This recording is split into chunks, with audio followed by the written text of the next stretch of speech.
ఇచ్చినటువంటి వాగ్దానాలు అన్ని కూడా నెరవేర్చే విధంగా మనం అందరం కూడా సాల్వ్ చేయడానికి ముందు ఉంటామని ఈ సందర్భంగా తెలియజేస్తున్నాము. ముఖ్యంగా కాంగ్రెస్ ప్రభుత్వము ఎన్నికల ముందు రైతులకు ఉచిత కరెంటు ఫ్రీగా 24 గంటలు ఇస్తామన్నది. ఇప్పుడు కూడా ఈ రోజు కూడా కరెంటు ఉదయం పోయింది, ఇంతవరకు పతా లేకుండా పోయింది. అదేవిధంగా రైతుల యొక్క వరి కొనుగోలును మొత్తం కొనుగోలు చేస్తాము, తడిసిన ధాన్యాన్ని కూడా కొనుగోలు చేస్తామని ఆ రోజు చెప్పడం జరిగింది. అదేవిధంగా ప్రతి క్వింటాల్కు 500 రూపాయలు బోనస్ చెల్లిస్తాం, వారందరినీ కూడా కాపాడుకుంటామని ఈరోజు అందరం కూడా చెప్పేసి ఈరోజు రైతులను అందరినీ కూడా అన్యాయం చేసే విధంగా కొనసాగుతుంది. దాన్ని నిరసనగా కేసీఆర్ గారు మీ ఎంట ఉంటారు, ప్రతి రైతుకును కాపాడే విధంగా మనం అందరం కూడా ముందు ఉంటామని ఈ సందర్భంగా కోరుకుంటున్నాం. అదేవిధంగా పైలట్ రోహిత్ రెడ్డి గారు తాండూరు నియోజకవర్గంలో అన్ని విధాలుగా ప్రతి రైతుకు పైలట్ రోహిత్ రెడ్డి ఉన్నప్పుడు క్షణం కూడా కరెంటు పోయేది కాదు.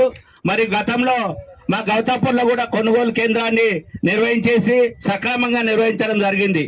ఈ రోజు ప్రైవేట్ వ్యక్తులు కొనుగోలు చేస్తున్నారు, వారు అన్యాయంగా మనము గవర్నమెంట్ ప్రకటించిన ధర కాకుండా 1950 రూపాయలు లేకుంటే 2000 మరీ అన్యాయంగా 200 రూపాయలు అన్యాయం చేసేసి ఈరోజు రైతులకు అన్యాయం చేస్తున్నారు. కాబట్టి వీటన్నిటి కూడా నిరసనగా మనం అందరం కూడా రైతులకు మద్దతుగా ఉంటామని ఈ సందర్భంగా కోరుకుంటూ ఇచ్చిన అవకాశానికి రైతుగా అండగా నిలబడాలని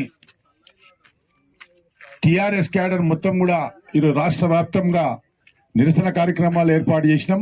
ఆ కార్యక్రమంలో పాల్పంచుకున్న మండల పార్టీ అధ్యక్షులకు, సీనియర్ నాయకులకు, రైతులకు అందరికీ కూడా నా నమస్కారాలు తెలియజేసుకుంటూ, మేము ఎన్నికల సమయంలోనే చెప్పినాం, కాంగ్రెస్ వస్తే కరెంటు పోతుంది, కాంగ్రెస్ వస్తే పాము కాట్లు వస్తాయి, కాంగ్రెస్ వస్తే కరువు వస్తుంది అని చెప్పినాం. ఆ రోజు చెప్పినట్లే ఈరోజు జరుగుతుందని ఈ సందర్భంగా తెలియజేసుకుంటున్నాను. మరి రేవంత్ రెడ్డి గారు ఆ రోజు ఎలక్షన్లో ఏం చెప్పిండు? 9 తారీఖు నాడు 2 లక్షల రుణమాఫీ చేస్తా అని మోసం చేసిన వ్యక్తి రేవంత్ రెడ్డి. మరి ఇప్పుడు 15 ఆగస్టు అని చెప్పేసి మరొకసారి మోసానికి సిద్ధమైండు. మరి ఎన్నికల్లో ఏం చెప్పిండు? ప్రతి వరి ధాన్యానికి నేను 500 రూపాయల బోనస్ ఇస్తా, ప్రతి రైతుకు 500 రూపాయల బోనస్ పడే విధంగా నేను మాట ఇస్తున్నా అని చెప్పేసి, గ్యారంటీ ఇస్తున్నా అని చెప్పేసి ఈరోజు ఏం చేస్తుండు? ఈరోజు ఓన్లీ సన్ల ఒడ్డు కొంటారంటుండు. మరి తెలంగాణలో దాదాపు 3 లక్షల టన్నులు ఏదైతే వరి పడుతుందో మరి ఆ దానికి మరి ఆయన ఏమంటాడు? తెలంగాణ రాష్ట్రంలో ఈరోజు 90% వడ్లనేటివి దొడ్డొడ్లే ఉంటాయి. కానీ రేవంత్ రెడ్డి ఏమంటుండు? నేను సన్న వడ్లే కొంటా అంటుండు. మొన్న ఎంపీ ఎలక్షన్ కంటే ముందే చెప్పిండు, తెల్లారి నేను అన్ని వరి ధాన్యం ఒక్క గింజ మిలగకుండా కొంటా అని చెప్పి నిన్న ఏం చెప్తుండు? కేవలం సన్న వడ్లు కొంటా అంటుండు. అంటే రైతులకు ఇంతవరకు మోసం చేస్తాడు ఈ రేవంత్ రెడ్డి అని చెప్పేసి మనం అందరం కూడా రైతులందరూ కూడా ఆలోచన చేసుకురాలి. మరి తెలంగాణ రాష్ట్రం ఉన్నప్పుడు, కేసీఆర్ గారు ఉన్నప్పుడు క్లస్టర్ కి ఒక కొనుగోలు కేంద్రం, మరి క్లస్టర్ కి ఒక రైతు వేదిక, ఇలాంటి కార్యక్రమాలు మేము చేసుకుంటూ పోయిన సంగతి మీ అందరు కూడా తెలుసు. మరి రైతు భరోసా లేదు, రైతు బీమా లేదు, 24 గంటల కరెంటు లేదు. మరి అన్ని పచ్చి మోస మాటలాడి ఈరోజు అధికారంలోకి వచ్చి మరొక్కసారి రైతులను రోడ్ల పాలు చేసే విధంగా ప్రయత్నం చేస్తున్నారు. కాబట్టి మేము అధికారులకు కానీ ప్రభుత్వానికి కానీ హెచ్చరిస్తున్నాం, రైతులతో ఏ ధాన్యమైనా ఉండని, అది వానకు తడిసిన ధాన్యమైనా కానీ, దొడ్డుబొడ్లు కానీ, మిగతా వరి మొత్తం కూడా అధికారులు కొనే విధంగా మేము ఒత్తిడి చేస్తాం. ఖచ్చితంగా రైతుల పక్షాన నిలబడతాం, రైతుల కోసం పనిచేస్తామని చెప్పేసి చెప్పుకుంటూ, ఈ తాండూరు నుంచి గెలిచిన ఎమ్మెల్యే ఏడున్నాడు? మరి కొనుగోలు కేంద్రాలు ఎందుకు ప్రారంభిస్తలేరు? రైతుల వరి ఎందుకు కొట్టలేరని అడిగే బాధ్యత ఎమ్మెల్యేకు లేదా? మరి ఎమ్మెల్యే గారు ఆలోచన చేయాలి.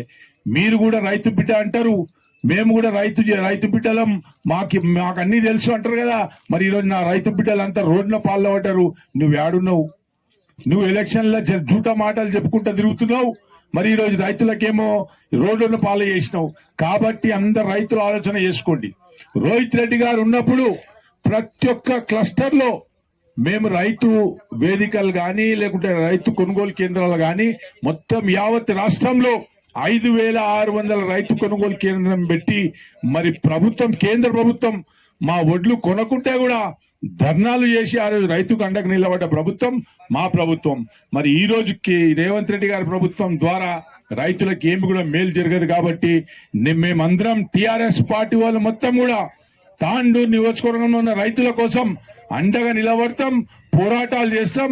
ఖచ్చితంగా రైతుకు న్యాయం జరిగే విధంగా మేమందరం కూడా ముందుంటామని చెప్పేసి కూడా ఈ సందర్భంగా చెప్పుకుంటూ మరొక్కసారి రేవంత్ రెడ్డి గారికి ఈ సందర్భంగా హెచ్చరిస్తున్నాం. రైతులను మోసం చేస్తే నీ యొక్క భవిష్యత్తు ఉండదని చెప్పేసి కూడా ఆలోచన చేసుకునాలి. ఎలక్షన్లు ఉన్నాయని ఎంపీ ఎలక్షన్ లో ఒక చూట మాట, ఎమ్మెల్యే ఎలక్షన్ లో ఇంకో చూట మాట చెప్పి ఈరోజు ప్రజలను మోసం చేస్తున్నావు. ఏవేవైతే వాగ్దానాలు ఇచ్చినావో 6 గ్యారంటీలు కానీ 420 హామీలు కానీ అన్ని కూడా పూర్తి చేసే వరకు నీకు వదిలిపెట్టేది లేదని చెప్పేసి కూడా ఈ సందర్భంగా చెప్పుకుంటూ ముగిస్తున్నాను. జై